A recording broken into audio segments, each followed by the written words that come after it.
I'll also message Dom and let her know that she can jump back in as well. Yeah. Okay. All right, thanks. So that should be recording all good from my end. Yep, recording. Okay, cool. Perfect. Let's kick it off then. All right, guys. Welcome to the first webinar series in a series, I suppose, between all of us here at Nerva.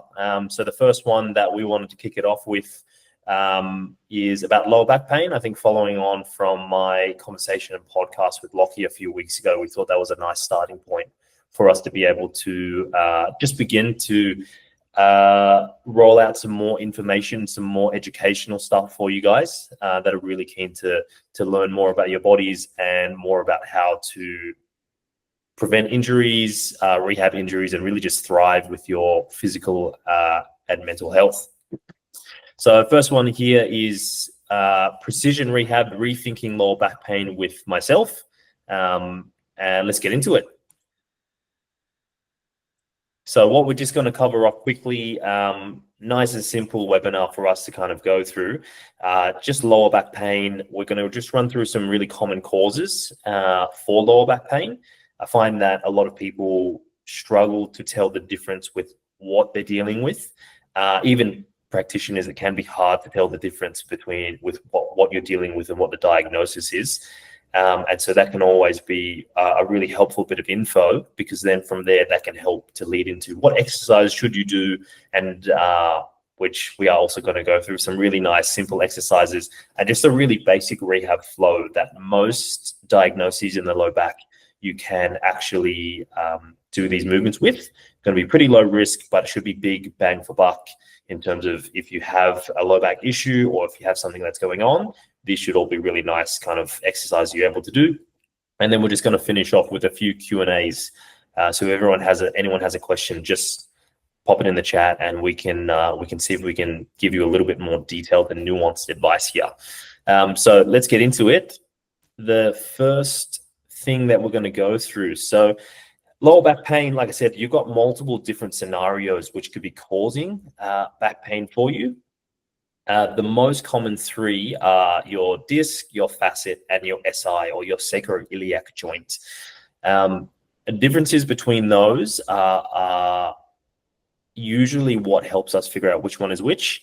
Most of them obviously presenting with pain in the low back, obviously falls under the banner of low back pain.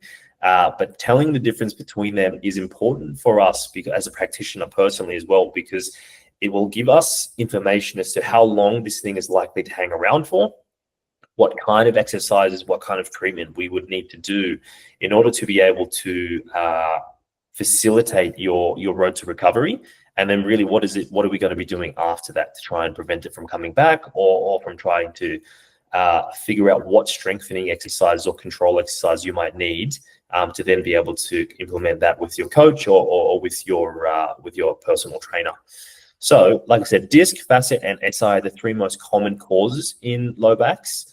I believe the stats currently are at about 90% of people will have at least one episode of low back pain during their lives.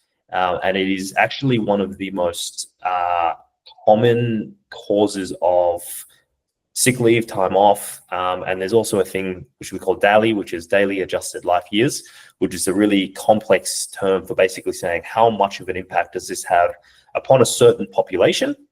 And low back pain as a collective kind of umbrella term is up there in the top 2 and 3 DALY years every year, basically. So it's a really common thing that a lot of people will have at least once in their lives. Some people will obviously have it as a feature more and more frequently with chronic low back pain, but it is something that affects most people, really. So is that stat going up? I actually don't know, Locke. Yeah. There hasn't been any newer research that I've come across, but to be honest, I wouldn't be surprised if that stat was increasing from over the last, longer time frames in terms of decades, with changes in body morphology, weight, inflammatory conditions, autoimmune conditions, and things like that, which are happening more and more these days. So I wouldn't be surprised if that stat was going up. Yeah, for sure. Okay, cool. Yeah. So, all right, guys. So to tell the difference between the three of them, I might just backtrack really quick. So we're just going to run through it. Disc symptoms, commonly you're going to get this like deep aching, or sometimes can be catching pain that will often happen like very centrally in the middle or around the spine and the low back. Could be anywhere from like just above the bottom up into, kind of like that low mid back kind of area. Usually you will get pain with flexion. So flexion is a movement of bending forward. So slouching and things like that will usually bring on this pain. And obviously here you've got to see sometimes pain can go down the leg. The pain down the leg discussion is a really big one for people with low back pain, obviously nerve pain, sciatica and things like that. And discs are the one thing that a lot of people seem to get really worried about and really concerned about in terms of what's going to happen to me. I've got pain going down my leg, so on and so forth. So really what we are looking to do is try to figure out, whether that's dangerous or not dangerous. And sometimes low back pain can actually go down the leg and it's not that dangerous. I think we've got a couple of questions in the Q&A. People are wanting answered about that. So the five kind of the big things for disc is pain in the morning. So usually worse often when you wake up first thing. It's really stiff when you're trying to get out of bed. Pain on flexion, so pain when you're bending forwards. Common causes or common symptoms here are like just hard to put on your shoes, hard to put on your socks, things like that. Pain when you do what we call a cough, sneeze, or Valsalva, which is basically a cough or a sneeze, or a Valsalva is a bracing movement that you would do, before you do a squat or before you go to the toilet, to the bathroom, and things like that. So an increase in intra-abdominal pressure will then obviously cause constriction and pressure on the disc, and that will usually make it a little bit angry as well. And then pain when you're sitting for a long period of time, or pain when you're standing for a long period of time as well. So usually around 3 or more of those kind of signs is very, very diagnostic for someone having a disc issue. Can I just jump in there? So we know pain can be developed through overuse or tightness, immobility. However, what does it look like if the spine isn't aligned almost perfectly, or something's not aligned perfectly? Is that generally, instead of you treating to, I guess, relax the muscle tissue, are you reworking the body to get the posture right? Or that's a bit of a long-ended question, but it's a big question, Locke. Let me put it into something a bit more simple. If one is experiencing lower back pain, could it be simply that their spine is a little bit out of whack and they might just need a manipulation to straighten them up a little bit as well? So when practitioners often say out of whack, usually what it actually translates to or is actually happening in the spine is usually that it's not actually moving well in a certain direction, be it some kind of restriction from either a tight muscle or it hurts if I move in that direction, or a little bit of an inflamed facet, or even potentially a bit of an inflamed disc. So usually that out of whack or something's not in the right spot is usually like I said, a restriction in motion.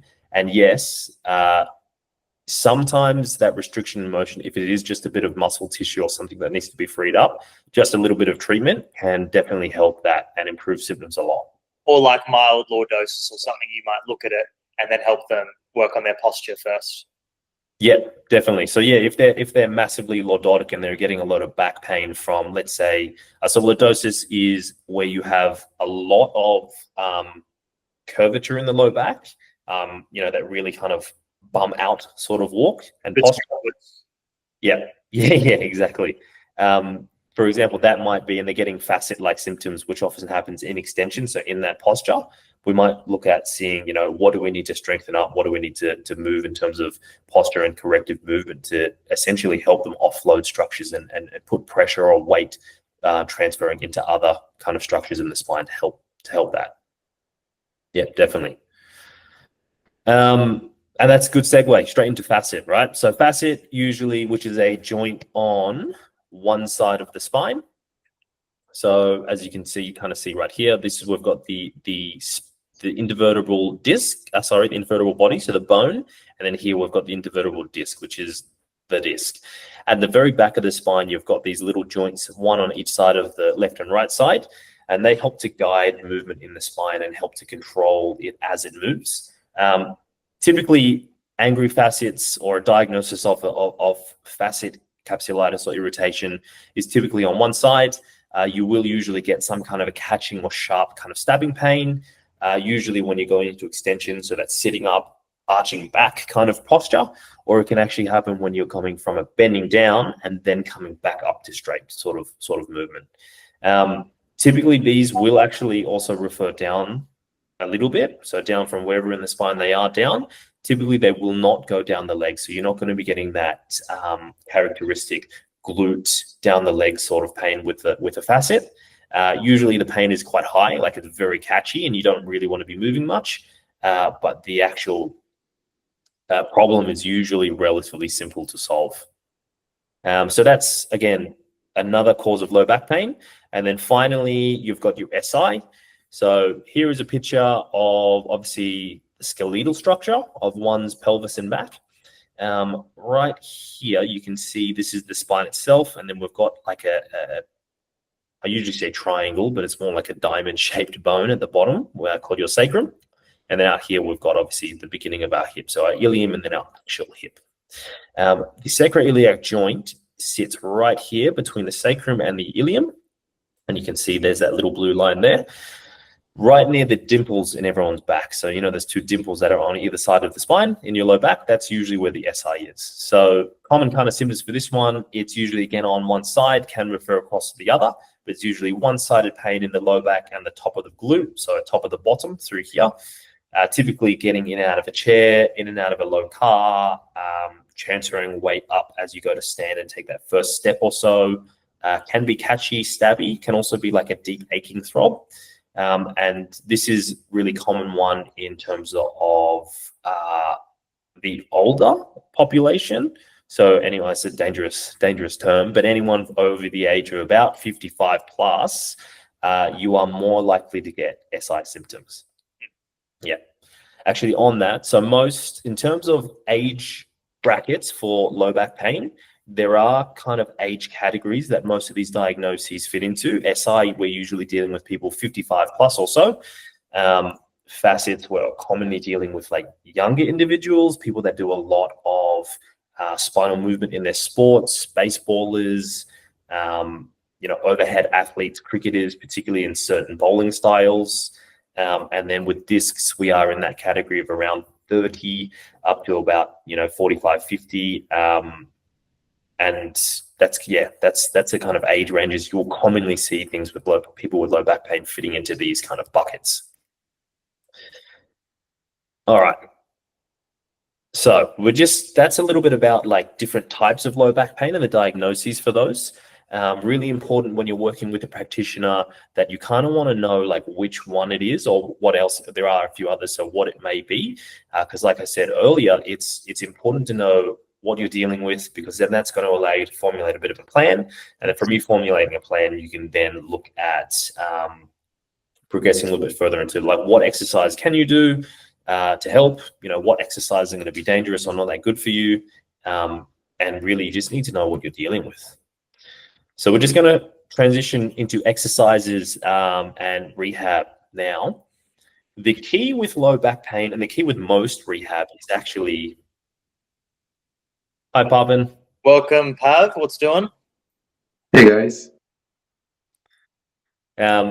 So yeah, with rehab, what you're really looking at doing is progressing from ground-based rehab to weight-bearing, and then from that onwards to weight-based training. So in terms of what it looks like, it might look like beginning with really simple, easy exercises that you'll do either on the table, on the bed, on the floor, progressing that to some kind of half kneeling or tall kneeling or sitting posture.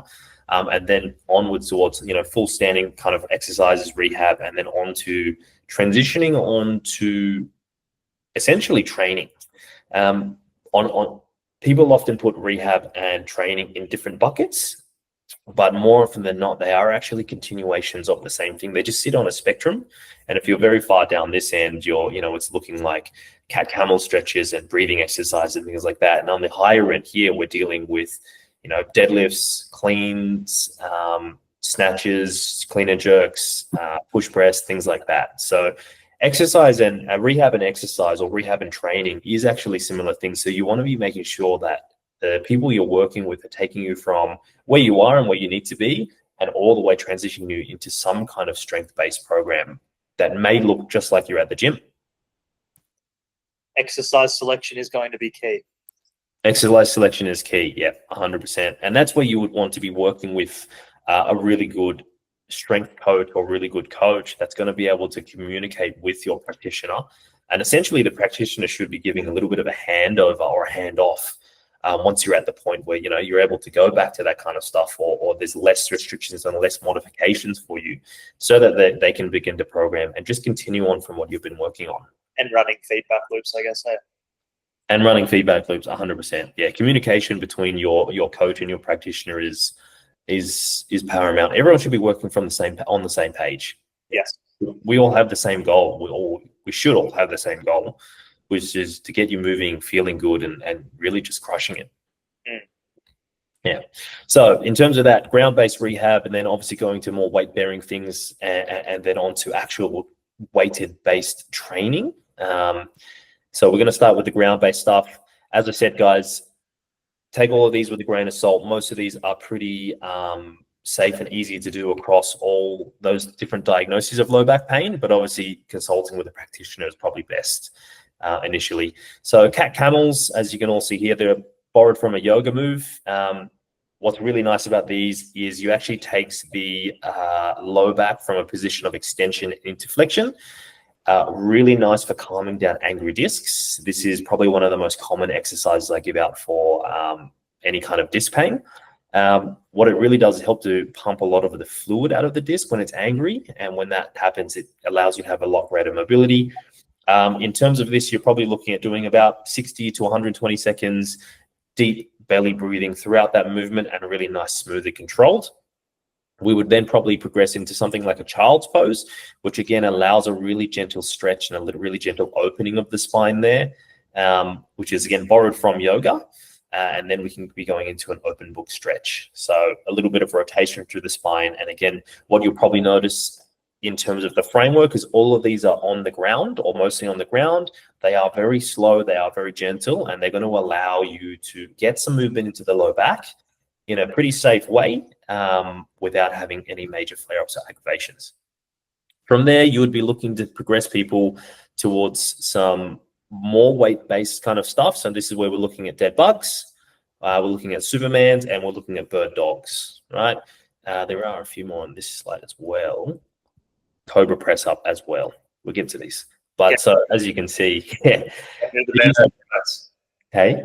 Getting into the bent over rows now. It's getting serious. Yeah, that's it. So these are a little bit more based off the floor, guys. They are a little bit more based on your strengthening of certain muscles. So, you know, your TVA, transverse abdominis, and lower abdominals here, your lumbar erector spinae, which are the muscles that run up and down the spine on either side here. And again, just as whole trunk and core stability through here. So looking to learn how to control the low back, strengthen the low back.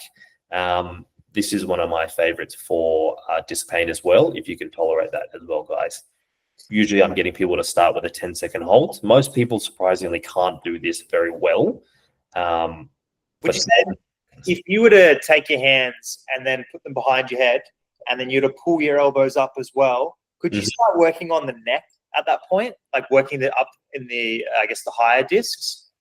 You can, yeah, you definitely can. But usually what I would be giving is, say we're working with a cervical disc, like higher up in the neck.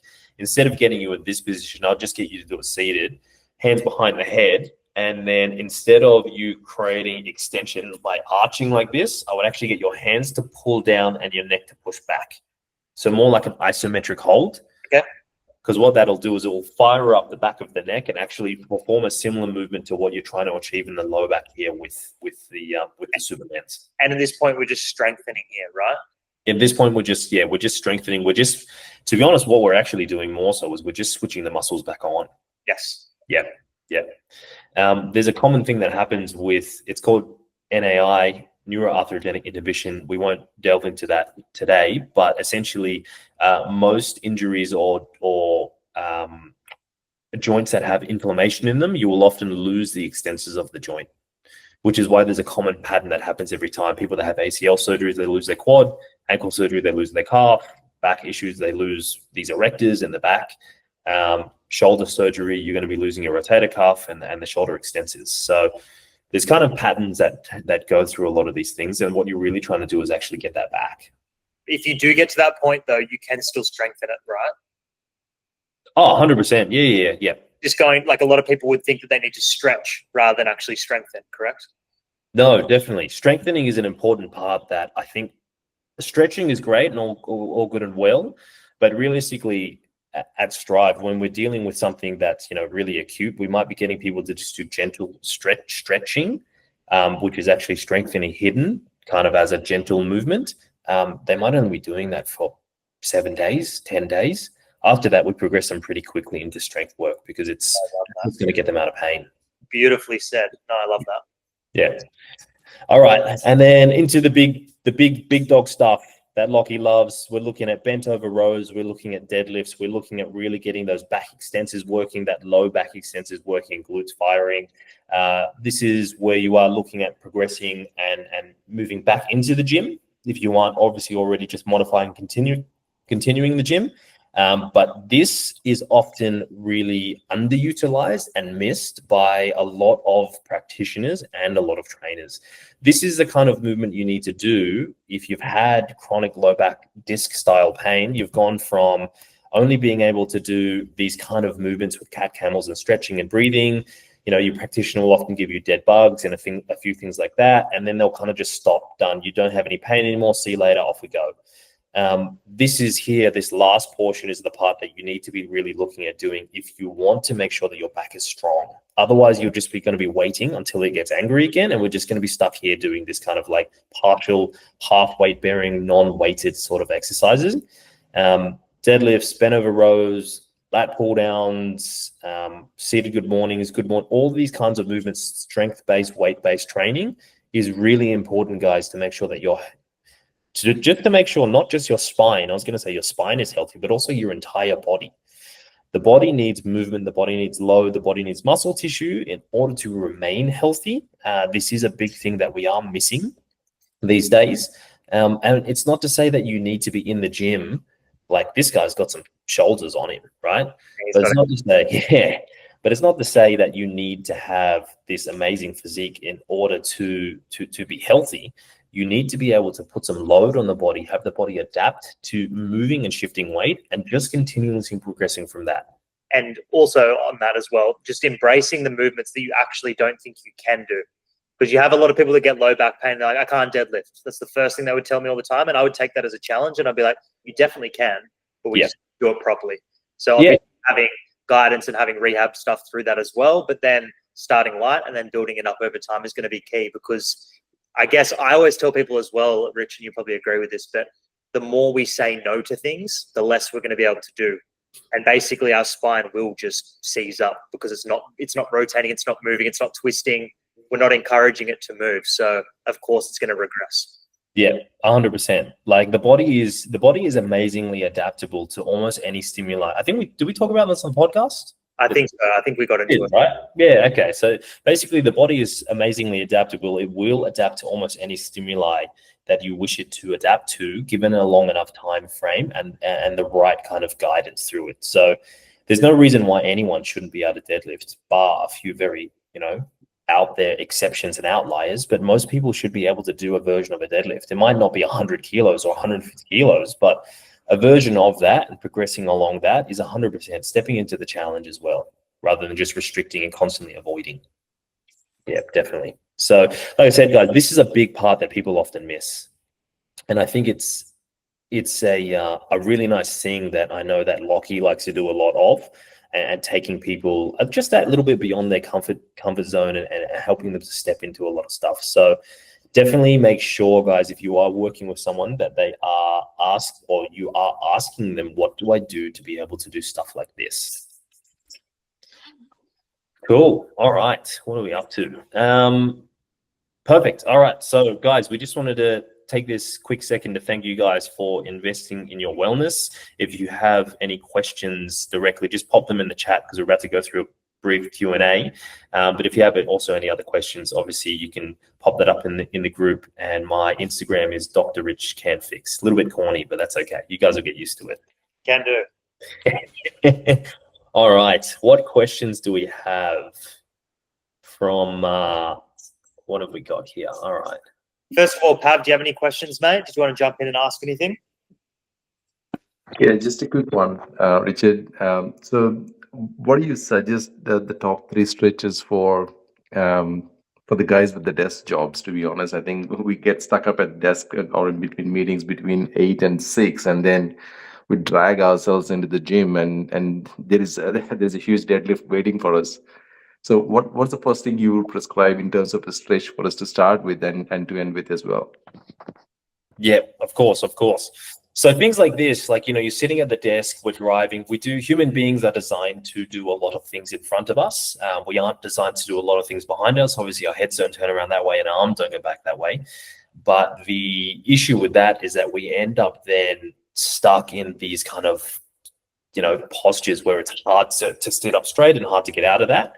The most important thing stretching wise is that you're looking to create rotation in the spine. So things like this one here, the open book stretch, is a really nice movement. I know we spoke about it specifically for the low back today, but what it actually does, if you can see this lady's spine, it's actually curling all the way up. She's obviously gone from her head looking over the side to then looking up to the ceiling. That creates a really big, long rotation stretch all the way from the low back up to the neck of the spine. So that's often a really nice starting point to then create some movement in the spine, rotation-wise, and then from there you'd be looking to progress. To be honest, in terms of stretches, we're looking to straight go into some kind of strength work. So then from there, we're looking at going into some kind of like thoracic extension movement, which would be... Okay, so if you want to modify a Superman, kind of similarly to what Lockie was talking about before, what I would do is then I'm on the ground like this. I would have my arms behind my head, so that kind of prisoner position. And then I would either be creating, like lifting my chest off the floor, but my feet stay on the floor, or I would have a small dumbbell above my head. Imagine there's a dumbbell here with this lady's holding. I would have my forehead on the floor, and then I'd be lifting that. And this is like a 500 grams to 1 kilo, like really, really light. And that'll be tough as well. Yeah. Literally lifting that, 2 or 3 centimeters off the floor whilst maintaining your head on the floor.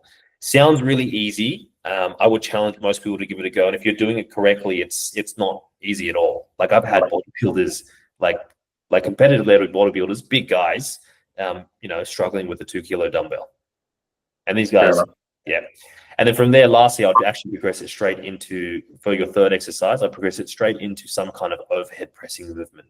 So it could be like a little bit of a light dumbbell press, scap plane press, machine press, anything like that, because that actually creates a lot of extension through the spine, which is really good to counteract that kind of desk posture. And at this point, do we want stability or do we not want stability? To be honest, that would kind of depend on what they're about to go into. Okay, but generally speaking, you'd get them to do it overhead press, no stability, get their abs firing as well. Oh, do you mean like a supporter? Sorry, yeah. No stability. I'd be getting them to do either a seated overhead press, but nothing behind them. Yes. Or they could do a standing overhead press. They could be doing an L sit or a Z press. Yes. Where there's nothing behind supporting, so they're actually having to stabilize. It will obviously reduce how much weight they can lift, but that's not the point. The point is not the goal. Yeah, that's not the goal. The goal is mid-back stability and getting their spine firing, ready to accept load and ready to go. Cool. Yeah. Does that help, Pavan? Yeah, absolutely. Thanks, Richard. No, pleasure, mate. All right, we've got another question here. Is nerve pain to the toes a serious form of low back pain? There's another one that's after that as well. I have low back pain, sharp electric running through my glutes to my knees, not numb. Those are pretty similar questions. I think we can answer both of them in one go. Nerve pain down to the toe. Look, any pain from the low back that goes down below the glute, usually you would want a practitioner to have a look at it. It might be nothing, like it might be the SI that we talked about. This can refer down to, this is the glute fold, the bottom of the bottom, really, is what we call it, glute fold. SI pain can refer down even to mid hamstring. But I don't really have a picture. Here we go. Oopsies. Disc pain can actually refer all the way down. If you can imagine a foot and a knee, that can go all the way down there. So if you have pain that's going down, it's not numb. That is not always something to worry about, but it is something to warrant discussing with somebody, some kind of practitioner or some kind of coach, to figure out what would be the next steps from there. And particularly because it's not numb, so you're not losing any kind of sensation. As soon as you start to lose any kind of sensation, numbness, pins and needles, tingling, some people describe it as crackling or static, fuzzy static from the TV, as well as any kind of weakness through the foot or the calf, or you're noticing that you're tripping a lot more clumsy, that is definitely a discussion point you should be having with the practitioner straight away. And that could be, any kind of practitioner, GP, usual doctor, physio, chiro, osteopath. But you definitely do need to be having that discussion with some kind of qualified individual if you're noticing any of those pins and needles or numbness or weakness kind of signs. And then I think did you have any questions there, Locke, from your end? Yep, I'll jump in.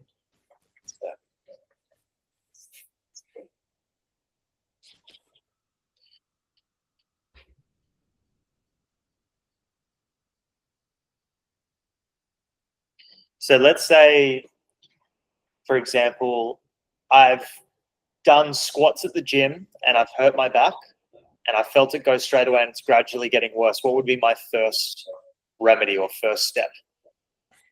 Squats at the gym, hurt your back, felt it start to hurt. And yeah, on the side, maybe a quarter of the way up my back. Yep. Okay. First kind of movement or first kind of thing to do, to be honest, is you're looking at probably doing one of those for early stretches. So we could be looking at doing some kind of cat camel or child's pose. As soon as you feel something start to seize or you start to feel your back really stiffen up and start to grab a lot, usually you want to be taking these really easy. You don't want to be really just going gung-ho for these, which they're not meant to be anyways, but some people like to go really hard into things.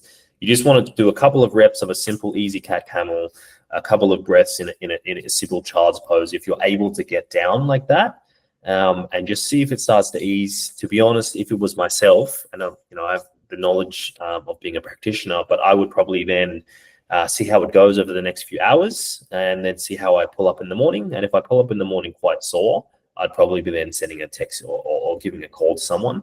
But if I'm pulling up in the morning and it's, the pain is significantly reduced, it's not that bad, I can move, I can breathe, it's not those 5 signs of a disc where, in the morning, flexion, sitting, standing for long periods of time, or cough, sneeze, valsalva, but that bracing kind of position, then I'll be going, okay, I think I'm going to be all right. Let me just see how it plays out over the next day, and then see how we go. Otherwise, to be honest, I'd probably just flicking a question off to some kind of practitioner and seeing what they think. Yes. Yeah. And then I had another one for you as well. What's your knowledge behind the Eldoa stretch? The what stretch? Have you heard of the Eldoa stretch or a TV stretch? No, I haven't heard of that. What is that one? You're against a wall and your feet. So I get my bum as close to the wall as I can. And then I have my feet up against the wall and I'm trying to push my glutes into the wall and reach my hands overhead. It's supposed to be an angle where you can get the spine at full stretch and actually tend to give it a stretch by pushing your glutes forward and pulling your arms away. You do it with your clients around that sort of stuff? So sort of I just had a quick Google while we're here, mate. Sort of like this position?